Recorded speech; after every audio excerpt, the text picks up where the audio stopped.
So hello guys, कैसे हैं आप सभी। लास्ट क्लास में आपको मैंने न्यूट्रिशन के बारे में बताया था कि एनिमल में किस तरीके से न्यूट्रिशन जो है अलग अलग स्टेप्स में फॉलो होता है और किस तरीके से जो पूरा का पूरा प्रॉपर डाइजेशन होता है। आज मैं बात करने वाला हूं न्यूट्रिशन इन प्लांट्स के बारे में। ये भाई प्लांट्स कैसे न्यूट्रिशन ऑब्टेन करता है, किस तरीके से प्लांट जो है न्यूट्रिशन को हमें भी प्रोवाइड करता है, खुद भी लेता है, वो सारी बातचीत करेंगे। फोटोसिंथेसिस क्या होता है, क्लोरोप्लास्ट का फंक्शन क्या होता है, या स्टोमेटल पोर का फंक्शन क्या होता है, सारी चीजें ध्यान से समझेंगे। सो ध्यान से देखिएगा एंड तक वीडियो को, ताकि अंडरस्टैंड कर पाए। एग्जाम में इस टॉपिक से रिलेटेड जो है 3 नंबर का क्वेश्चन आना कंफर्म होता है। सो देखो, सबसे पहले बात करें तो प्लांट जो है ऑटोट्रॉपिक मोड ऑफ न्यूट्रिशन को फॉलो करता है। ऑटोट्रॉपिक मोड ऑफ न्यूट्रिशन क्या होता है, ऐसा मेथड न्यूट्रिशन का जिसके अंदर ना प्लांट्स अपना खाना खुद से बनाए, किसकी हेल्प से, सिंपल इनऑर्गेनिक सब्सटेंस की हेल्प से, उसको बोलते हैं ऑटोट्रॉपिक मोड ऑफ न्यूट्रिशन। और प्लांट्स जो है किस मेथड का यूज करता है खाना बनाने के लिए, जो प्रोसेस है उसको बोलते हैं फोटोसिंथेसिस। क्या बोलते हैं, फोटोसिंथेसिस।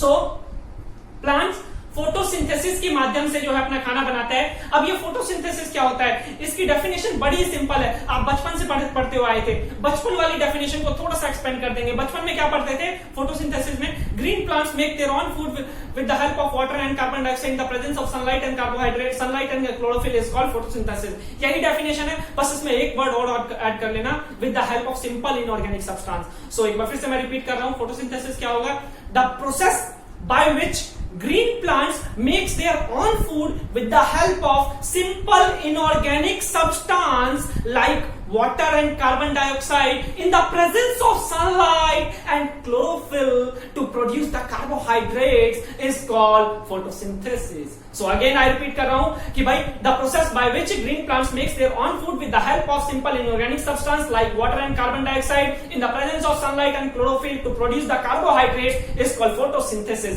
So ये होता है आपका photosynthesis.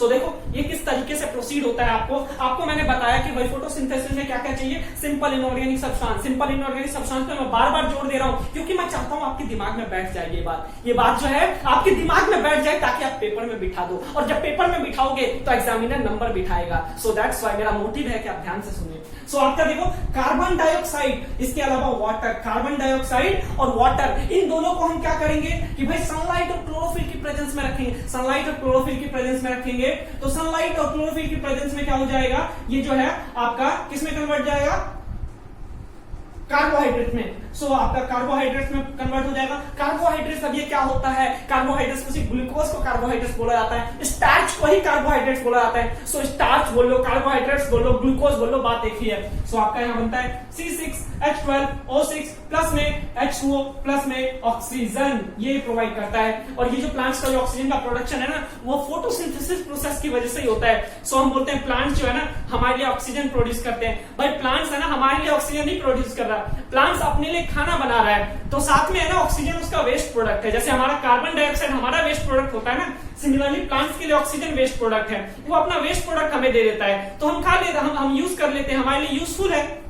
सिमिलरली ग्लूकोज जो है, स्टार्च जो है, प्लांट्स हमारे लिए नहीं बनाता, अपने लिए बनाता है, लेकिन वो इतना ज्यादा यूटिलाइज नहीं कर पाता, जितना बनाता है ना उतना यूटिलाइज नहीं कर पाता। सो दैट्स व्हाई हम बचा हुआ जो है हम यूज कर लेते हैं। सो प्लांट का वेस्ट प्रोडक्ट हम खा रहे हैं, या हम जो भी यूज कर रहे हैं प्लांट्स के वेस्ट प्रोडक्ट पे ही डिपेंडेंट है। सो ये होता है आपका फोटोसिंथेसिस। अब मुद्दा ये है कि भाई फोटोसिंथेसिस में ये सारा का सारा सब्सटेंस जो है, अलग अलग सब्सटेंस मिलेगा कहां से। सो देखो आपका ये जो कार्बन डाइऑक्साइड है ना, ये कार्बन डाइऑक्साइड एटमोस्फियर से लेंगे, अब एटमोस्फियर से प्लांट्स में कैसे जाएगा, तो प्लांट्स में जाने के लिए ना दोस्तों, प्लांट्स की लीफ में ना छोटे छोटे पोर्स होते हैं जिसको बोलते हैं स्टोमेटल पोर। प्लांट्स की लीफ में छोटे छोटे पोर्स होते हैं जिसको बोलते हैं स्टोमेटल पोर्स। अभी एंड में बताऊंगा स्टोमेटल पोर्स के बारे में भी। स्टोमेटल पोर्स की हेल्प से ना गैसेस एक्सचेंज करता है प्लांट्स। सो कार्बन डाइऑक्साइड उसी से लेगा और ऑक्सीजन भी उसी से रिलीज करवाएगा। इसके अलावा एक्सेस अमाउंट में जो वाटर होता है उसका भी लॉस करवाएगा उसी स्टोमेटल पोर की हेल्प से। सो प्लांट जो है कार्बन डाइऑक्साइड कहां से लेगा, एटमोस्फेयर से। इसके अलावा ये वाटर कहां से लेगा भैया, तो वाटर जो है प्लांट्स कहां से लेता है, वाटर लेता है रूट से, रूट की सॉइल से लेता है, रूट की हेल्प से सॉइल से वाटर एब्सॉर्ब करेगा और प्लांट्स के डिफरेंट पोर्शन तक पहुंचा देगा। कौन से, जाइलम ट्यूब की हेल्प से, सक्शन प्रेशर क्रिएट करता है, उसकी हेल्प से पूरे ऊपर तक जो पानी जाएगा। अब उसके बाद अब ये सनलाइट, तो सन प्रोवाइड करेगा। क्लोरोफिल कहां है, क्लोरोफिल प्लांट्स के पास है ना, लीफ के अंदर है। लीफ के अंदर आपने पढ़ा था प्लांट सेल में प्लास्टिड्स होता है, प्लास्टिड्स के अंदर होता है तीन पिगमेंट्स होते हैं, ल्यूकोप्लास्ट, क्लोरोप्लास्ट, क्रोमोप्लास्ट। तो ल्यूकोप्लास्ट व्हाइट कलर का पिगमेंट होता है, क्रोमोप्लास्ट कलरफुल पिगमेंट, लाल पीले या नीले कलर का जो फूल वगैरह होते हैं या फ्रूट्स वगैरह होते हैं उसकी वजह से आता है प्लांट्स में कलर रंग बिरंगे। और क्लोरोफिल ग्रीन कलर जो प्लांट्स में आता है वो क्लोरोफिल की वजह से आता है। सो हमारा जो क्लोरोफिल है वो फोटोसिंथेसिस में हेल्प करता है बेसिकली और ग्रीन कलर प्रोवाइड करता है। ये आपका क्लोरोफिल कहां से मिलेगा, वो प्लास्टिड से मिल जाएगा। अब उसके बाद होता क्या क्या है भाई, ये कैसे प्रोसीड होता है, तो देखो सबसे पहला काम होता है क्लोरोफिल का। क्लोरोफिल क्या करेगा, सनलाइट को एब्जॉर्ब करेगा। क्लोरोफिल सनलाइट को एब्जॉर्ब करेगा, सन से सनलाइट एब्जॉर्ब किया और सनलाइट एब्जॉर्ब करने के बाद क्या करेगा, लाइट एनर्जी को केमिकल एनर्जी में ट्रांसफॉर्म कर देगा। लाइट एनर्जी को केमिकल एनर्जी में ट्रांसफॉर्म कर देगा और जब लाइट एनर्जी केमिकल एनर्जी में ट्रांसफॉर्म हो जाएगा बच्चों, तो वो केमिकल एनर्जी क्या करेगा, इस वाटर के मॉलिक्यूल्स को ना स्प्लिट कर देगा। वाटर के मॉलिक्यूल्स को स्प्लिट कर देगा, ब्रेक डाउन कर देगा। वाटर के मॉलिक्यूल्स के ऊपर जैसे ही ये लाइट जो सनलाइट है ना, जो सनलाइट ने जो केमिकल एनर्जी प्रोड्यूस किया है, इसको तोड़ देगा किसमें, हाइड्रोजन और ऑक्सीजन में तोड़ देगा। अब ये हाइड्रोजन और ऑक्सीजन क्या करेगा, कार्बन डाइऑक्साइड के साथ रिएक्शन कर जाएगा। ये हाइड्रोजन और ऑक्सीजन जो है कार्बन डाइऑक्साइड के साथ रिएक्शन करेगा।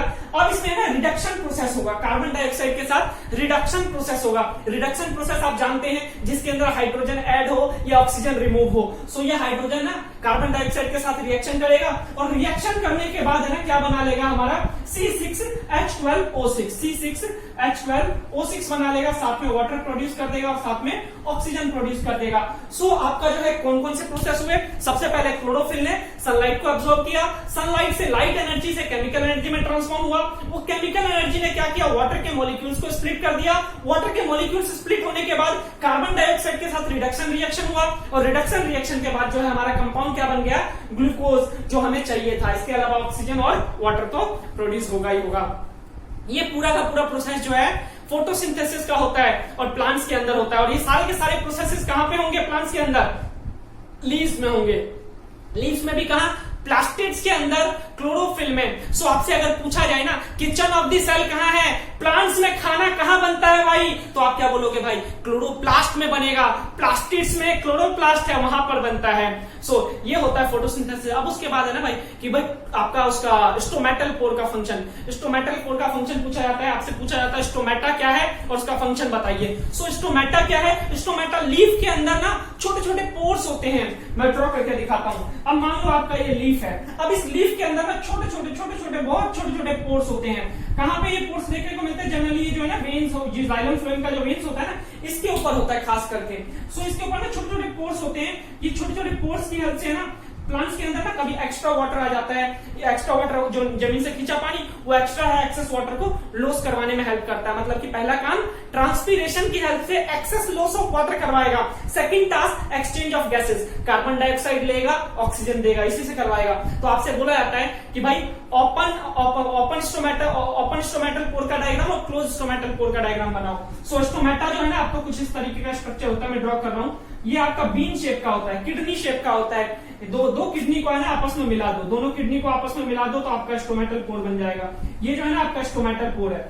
अब ये स्टोमेटल पोर जो है ना, ये जो है आपका ये ओपन है। ये जो स्टोमेटल पोर है ओपन है, इसमें ना होल ज्यादा है, गैप ज्यादा है, तो ये ओपन है। अब इसके ऊपर है ना आपका न्यूक्लियस भी होगा, इसके ऊपर आपका न्यूक्लियस हो जाएगा और न्यूक्लियस के अलावा छोटे छोटे क्लोरोफिल भी होंगे, छोटे छोटे क्लोरोफिल भी होंगे। जो आपका क्लोरोफिल होता है इसी उसमें स्टोमेटल पोर के ऊपर ही होता है। और ये इसको बोला जाता है गार्ड सेल। इसको ये दो किडनी शेप है ना, इसको गार्ड सेल बोला जाता है। ये गार्ड सेल क्या करता है, opening and closing of stomata को कंट्रोल करता है कि भाई जब लाइट आएगी ना तो इसको ओपन कर देगा और जब लाइट चली जाएगी तो इसको क्लोज कर देगा। जनरली ये रात में ना बंद रहता है, दिन के टाइम पे खुलता है। कौन से प्लांट्स के लिए, जो नॉर्मल रीजन में होता है। लेकिन जो डेजर्ट प्लांट होता है उसमें ऑपोजिट होता है, रात के टाइम पे स्टोमेटल पोर ओपन होता है और दिन के टाइम पे बंद होता है। तो ये जो है ओपन स्टोमेटल पोर है। सिमिलरली इसमें भी ऐसा ही होगा, इधर भी बना लेना भाई। ये क्लोरोप्लास्ट हो जाएगा, ये क्लोरोफिल हो जाएगा, क्लोरोफिल पिगमेंट, और यहाँ न्यूक्लियस बना लेना। ये आपका गार्ड सेल है, गार्ड सेल, ये आपका न्यूक्लियस, मार्किंग कर लेना अपने आप ही। और ये आपका क्लोरोप्लास्ट जिसको क्लोरोफिल बोलते हैं। और ये पूरा का पूरा इसके ऊपर लीफ बना दो, चारों साइड से लीफ बना दो, इसको क्या बोल देंगे, इसको स्टोमेटा, इसको बोलेंगे स्टोमेटा।